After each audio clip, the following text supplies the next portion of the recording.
ಜಮಖಂಡಿ ಬಾಗಲಕೋಟೆ ಜಿಲ್ಲೆಯ ಜಮಖಂಡಿ ತಾಲೂಕಿನ ಹುಲ್ಯಾಳ ಗ್ರಾಮದ ಮಹಿಳೆಯೊಬ್ಬರ ಶವ ಪತ್ತೆಯಾಗಿರುವ ಘಟನೆ ಗ್ರಾಮದಲ್ಲಿ ಆತಂಕಕ್ಕೆ ಕಾರಣವಾಗಿದೆ.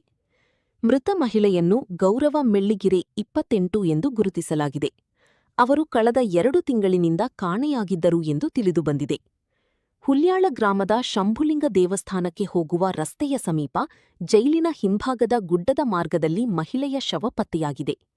ಮಾಹಿತಿ ತಿಳಿಯುತ್ತಿದ್ದಂತೆ ಪೊಲೀಸರು ಸ್ಥಳಕ್ಕೆ ಭೇಟಿ ನೀಡಿ ಪರಿಶೀಲನೆ ನಡೆಸಿದರು.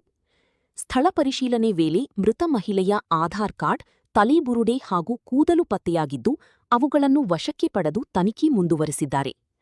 ಮಹಿಳೆಯ ಸಾವಿನ ನಿಖರ ಕಾರಣ ಮರಣೋತ್ತರ ಪರೀಕ್ಷೆಯ ವರದಿ ಬಂದ ಬಳಿಕವೇ ತಿಳಿಯಲಿದೆ ಎಂದು ಪೊಲೀಸರು ತಿಳಿಸಿದ್ದಾರೆ. ಪ್ರಕರಣಕ್ಕೆ ಸಂಬಂಧಿಸಿದಂತೆ ಎಲ್ಲಾ ಆಯಾಮಗಳಲ್ಲಿ ತನಿಖೆ ಮುಂದುವರಿದಿದೆ. ಸಿಪಿಐ ಮಲ್ಲಪ್ಪ ಮಡ್ಡಿ ಹಾಗೂ ಪಿಎಸ್ಐ ಗಂಗಾಧರ ಪೂಜಾರಿ ಸ್ಥಳಕ್ಕೆ ಭೇಟಿ ನೀಡಿ ಮಹಜರು ನಡೆಸಿ ಪ್ರಕರಣ ದಾಖಲಿಸಿಕೊಂಡು ತನಿಖೆ ಆರಂಭಿಸಿದ್ದಾರೆ.